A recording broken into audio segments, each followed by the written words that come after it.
Welcome বন্ধুরা, কেমন আছেন? আমি চলে এসেছি আমার আগের যে ভিডিওটা ছিল কলকাতার খিদিরপুরের জগন্নাথ মন্দির দর্শনের পরের পার্টটা নিয়ে। এটা হচ্ছে পার্ট 2। এখানে আমরা দেখাবো যে জগন্নাথ মন্দিরে যে মহাপ্রসাদ আছে, যেটার জন্য আমরা 150 টাকা করে কুপন কেটেছিলাম দুজনে 300 টাকা দিয়ে, সেই মহাপ্রসাদটা কেমন খেতে এবং সেই প্রসাদে কি কি আছে। তো আমরা চলে এসেছিলাম ওদের যে ক্যান্টিন আছে, যেখানে বসে মহাপ্রসাদ খাওয়ানো হয়, সেখানে বসে যাওয়ার পরেই ওরা পাতা দিয়ে গেল এবং প্লাস্টিকের গ্লাস দিয়ে গেল এবং সাথে কুপন দুটো নিয়ে গেল। তারপরে চলে আসলো লেবু এবং লঙ্কা।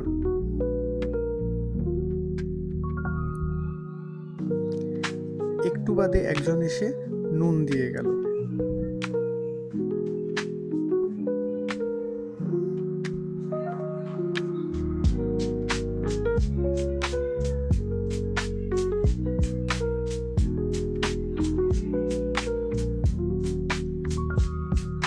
খাবারটা আসতে বেশ অনেকটাই দেরি হচ্ছিল, তাই আমি যেখানে অপেক্ষা করছিলাম খাবারের জন্য সেই অংশগুলোকে 5x স্পিড আপ করে দিয়েছি।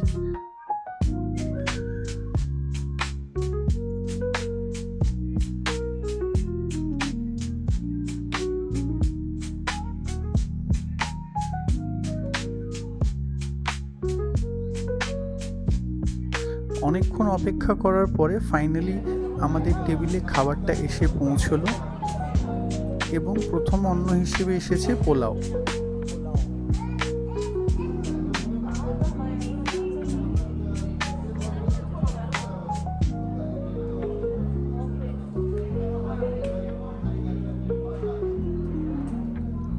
পোলাওটা দেখতে বেশ ভালোই ছিল, তাতে কিশমিশ টিশমিশ দিয়ে বেশ সুন্দরভাবে একটা বাসন্তী পোলাও বানানো।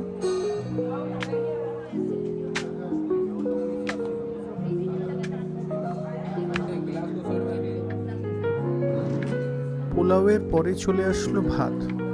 এই থরি আপনাদেরকে জানিয়ে রাখি, জগন্নাথ মন্দিরের যে কোনো জগন্নাথ মন্দিরে যদি আপনি সেখানকার মহাপ্রসাদ গ্রহণ করেন, সেখানে ভাত বলা যায় না, সেখানে অন্ন বলতে হয়।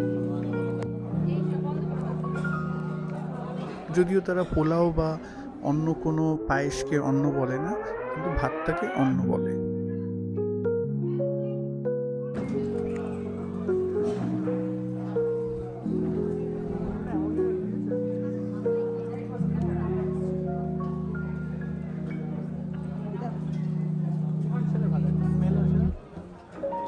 তারপরে চলে আসলো ডাল।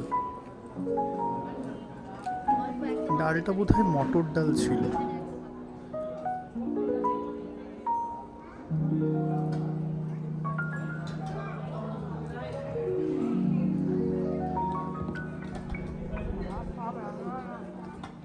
ডাল দিয়ে যাওয়ার সাথে সাথেই চলে আসলো মিক্সড সবজি।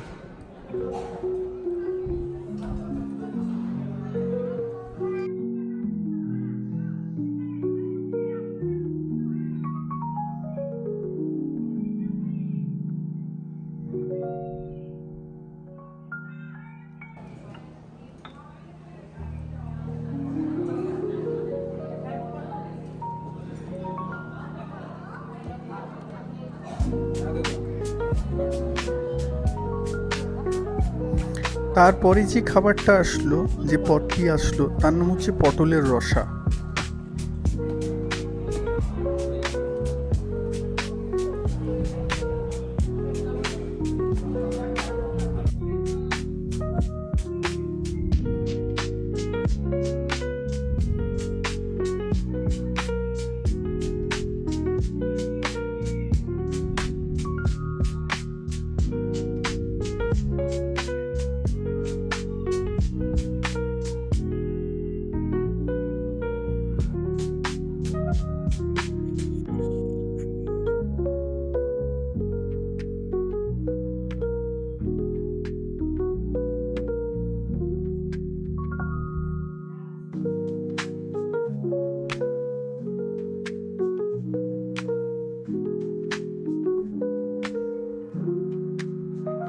পোলাও, ভাত, মিক্স সবজি, পটল রসা, ডাল সব শেষ হয়ে গেল।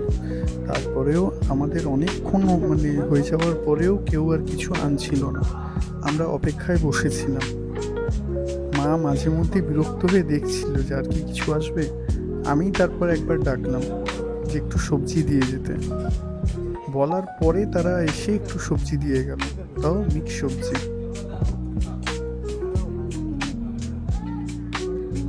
যেটা মায়ের একদমই পছন্দ ছিল না।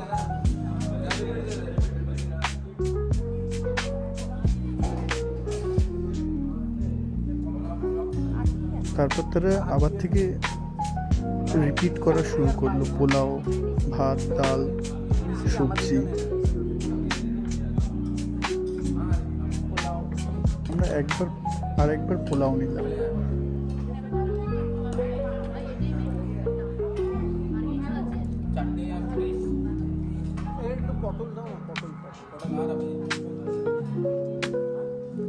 তারপরে একটু পটল রসা চাইলাম।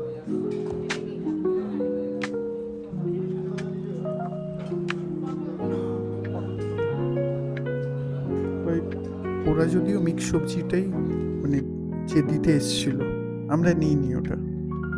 ওদের বোধহয় একটা ব্যাপার আছে যে যেগুলো ভালো বা যেগুলো পছন্দ করে মানুষ সেগুলো ওরা খুব একটা দেয় না। যেমন পটল রসাটা অনেকবার বলার পরে আসলো।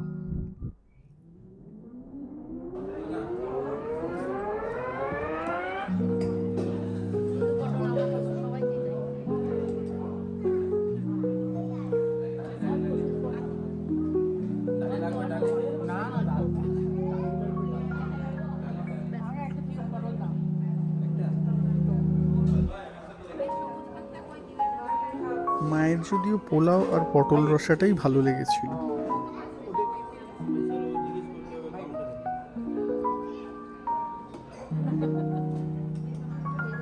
ছবিটা কার রাখা আছে ওখানে, কিছু হয়েছে আছে না?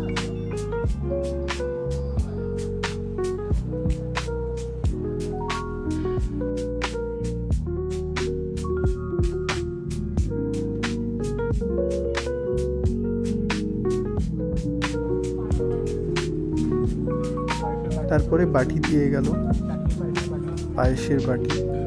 যদিও পায়েস আসতে অনেকটাই সময় লেগেছিল।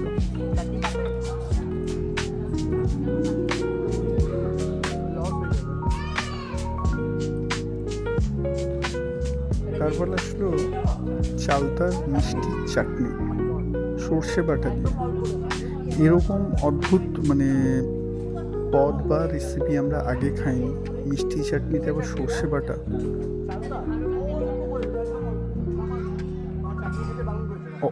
তাও অল্প একটু নিলাম একবার ট্রাই করার জন্য।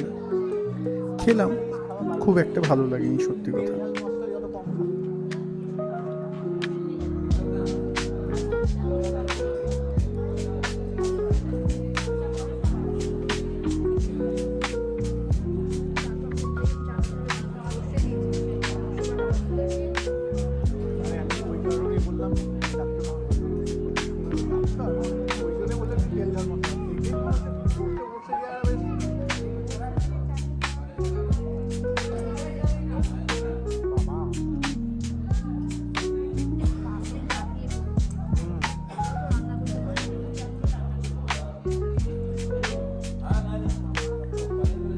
তারপরে আসলো পায়েস। পায়েসের প্রতি একটা অদ্ভুত ইমোশন আছে আমার আর মায়ের দুজনেরই। আমরা তাই খুব এক্সাইটেড হয়েছিলাম যে পায়েস আসার পরে। বেশি করেই দিতে বলেছিলাম।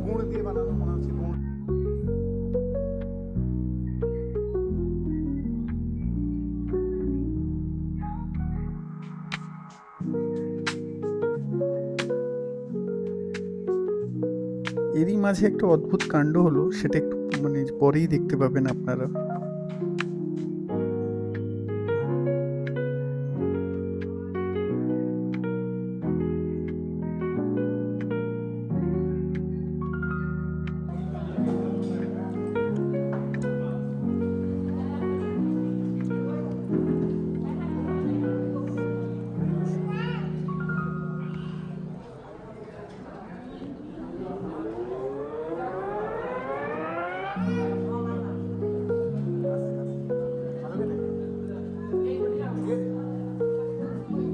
যদিও পায়েসটা বেশ ভালোই লেগেছিল।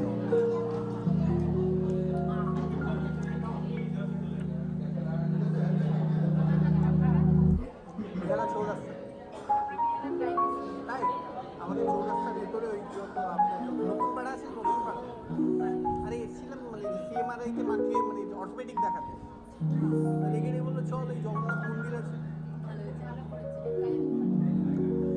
পায়ে ব্যথা নেই? হ্যাঁ হ্যাঁ।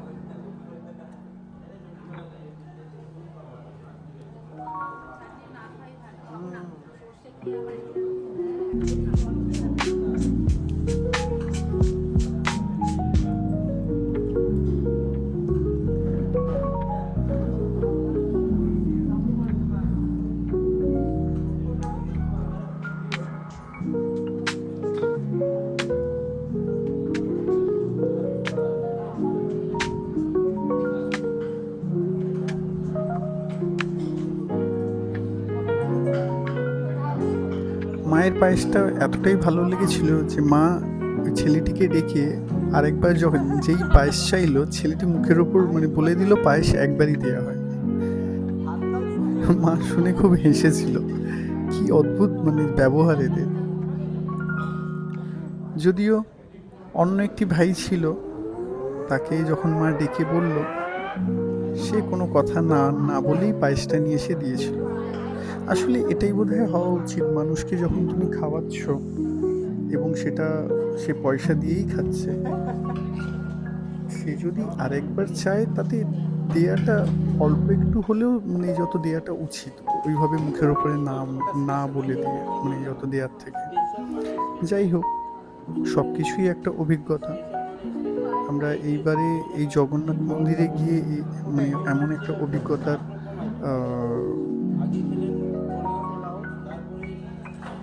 মানে যত এইরকম একটা অভিজ্ঞতা আমরা অর্জন করলাম। যাই হোক, ভিডিওটা এখানেই শেষ করতে হবে। এই মোটামুটি 7খানা আইটেম থাকে ওদের: পোলাও, ভাত, ডাল, মিক্স সবজি, পটল রসা, চালতার চাটনি আর পায়েস। এটার জন্য ওরা 150 টাকা নেয়। আপনারা চাইলে গিয়ে একবার মানে খেয়ে দেখতেই পারেন। তবে একবারই, আমি নেক্সট টাইম গেলে যদিও আর খাবো না। তবে জানাবেন যে ভিডিওটা কেমন লাগলো। এরকম আরও ভিডিও দেখতে আমাদের মানে আমার পেজটাকে ফলো করুন। Thank you.